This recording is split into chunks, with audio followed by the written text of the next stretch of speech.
Yo, what's up, guys? I'll just be making a semi-quick video. It's gonna be like a really brief video. It's kind of like an update video. Basically where I'm at with my portfolio and everything. Last time I did an update was probably 4 to 5 months ago. Pretty good while ago.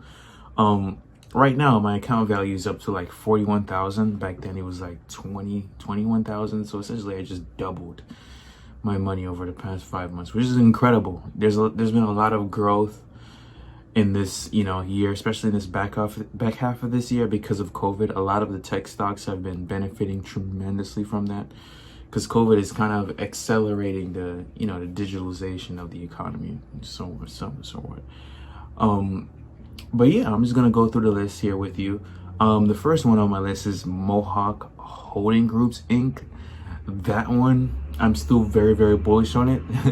We're still down like 15% on it, but let's see when I started buying. I started buying back in September, and as you can see, I kept gradually adding more shares in lower quantities. So the initial buy was 130 shares, then 111 shares, then 9 shares, 110 shares, 55 shares, 35, 50, then 20 shares. I just kept constantly buying more and more of Upwork because essentially I think this could possibly be a 10 bagger. I could be wrong on this. I could lose all my money in this because this is my lowest position. This is my baby stock. High risk, high reward. But I think with the technology that they're using, I think they'll be able to pull out and grab a lot of market share on the e-commerce front because e-commerce is still gonna blow up no matter what, and I think they'll be able to grab a big piece of pie of that. If you didn't know what Mohawk Holding Group is it basically leverages AI technology to come up with the perfect design for the perfect product at the perfect time. So basically just scans through the web, Google Trends, Google Analytics, Amazon data to see what consumers are looking for specifically, and then make a design around that product and try to launch that product at the right time.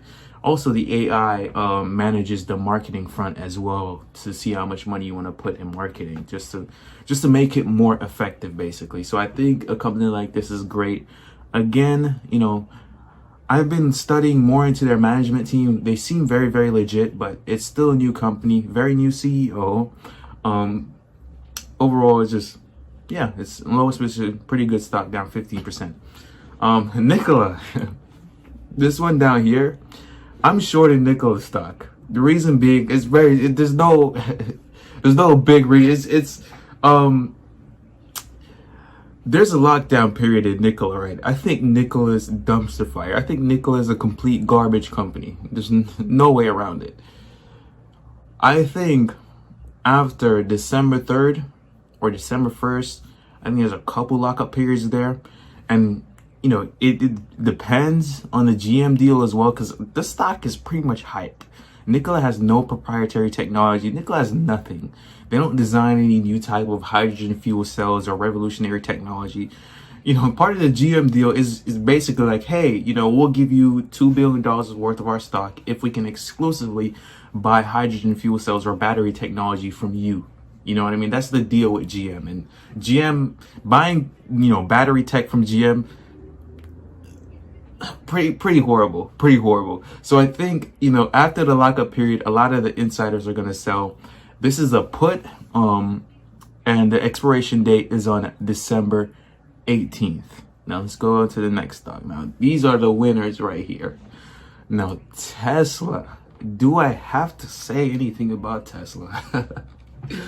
Tesla's been a beautiful company for me. Unfortunately, I sold out of the stock way too soon, but I kind of build up a position back in it again, and I'm up on it.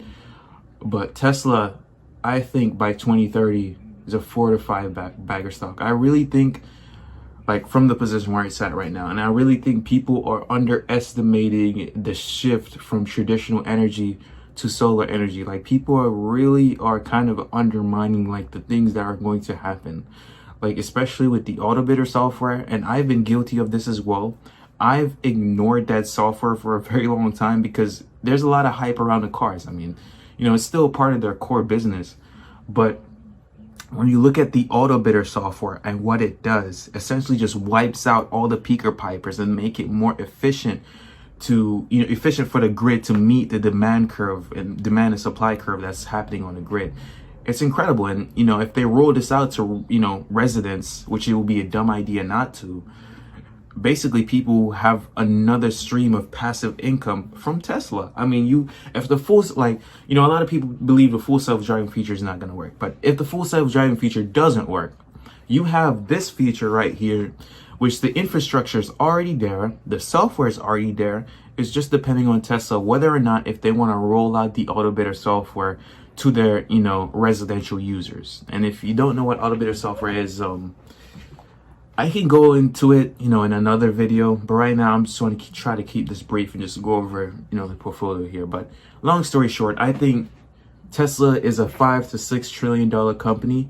I believe this is a very, very huge company because the markets that it's in energy and it's in auto, and it's using software to grow its gross margins. So if you don't know, energy, big oil, and, you know, the automotive company, GM, Ford, and all of them, those industries that they're in, they're responsible for the highest revenue overall, you know, in the entire world, besides from e-commerce, which, you know, Tesla's not in e-commerce, but in e-commerce as well, that's actually, you know, one of the industries with the highest amount of revenue. That's why Amazon is so big. So I think Tesla will be able to take a piece of that pie, gather, you know, a lot of revenue, and with the software technology that it has, it's able to grow its gross margins. Because when you sell software, you're not building a product, you know what I mean? There's no cost to revenue besides from maintaining the server. Like, let's say I have, you know, I'm building a phone or something. It costs me $5 to build the phone, and I sell the phone to you for $10. It doesn't matter how many phones I sell, my gross profit is always going to be 50% because I take home $5. So it's, you know, it's, I guess you always have that fixed cost depending on the amount of users that you add is what I'm trying to say. Now with, you know, service like in Netflix, if I have a server out and I'm providing some sort of service to you, maybe you're watching movies or you're streaming games or whatever, and it's a subscription fee on a monthly basis, it doesn't matter how many users I add, the cost to the server is going to stay the same. Relatively, it could dramatically, well, not dramatically go up, but it could go up a little bit depending if I get an overflow of like users where the server can't handle it anymore and I have to build out new, you know, infrastructure for that. But that would be a good thing, and the cost will still relatively be low compared to actually manufacturing a product and actually trying to sell it out to consumers. So I think that business model is going to be quite incredible for Tesla. And lastly on the list is Upwork. Now, Upwork was never supposed to be where it's at. I'm telling you right now. Upwork is in the first position in my entire portfolio. And it's like, duh, it's like, what? So Upwork right now is at $19,000. And, you know, I never planned for this, to be quite honest. I started buying this company back in, what is that? That's August. Yeah, that's August, right? Yeah. So that's in August. I started buying heavily into this company. The first, you know, purchase that I made was around $700, 20 shares. And then, you know, on the same day, basically, I bought another 50 shares, 1,700. And then I bought it. Is that the same? No, that's not the same day. That's on the 19th. So a couple of days later, I'm like, yo, let me buy some more. And then 1,700 again. And then as you can see, I kept buying, continuously buying. The most recent time I bought was in this month on the 9th. And that was only 3 shares. But that was because of, you know, the 95% efficiency of the COVID vaccine virus or whatever. I don't even want to get into it. But tech basically sold off. And I was like, this doesn't make any sense. So I just bought in some more. So yeah, I think this could be a 5-bagger stock. I think there's like a credible potential for the industry that they're in.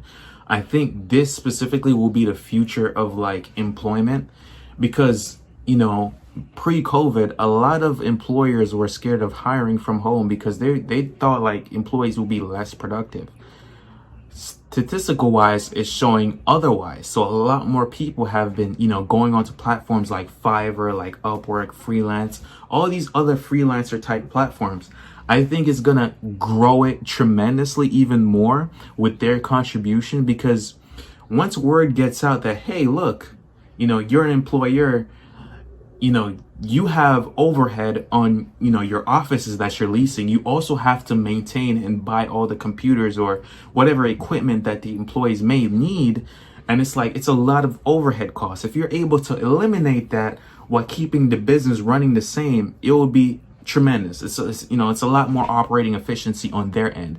So I think the more employers start using platforms like Upwork, the more, the freelancer market is going to grow. It's going to gradually create a snowball effect. So I think there's a lot of growth in companies like Upwork and Fiverr, no matter which one you buy. For me, I think I picked Upwork because it was relatively cheap. And I think this company, it has its own competitive edge. I kind of like Upwork, other than from Fiverr. So yeah, and that's pretty much my entire portfolio right there. Hope I went in depth with everything. If you guys have any questions, please feel free to comment below. And yeah, I think that's about it. And like and subscribe. Peace out.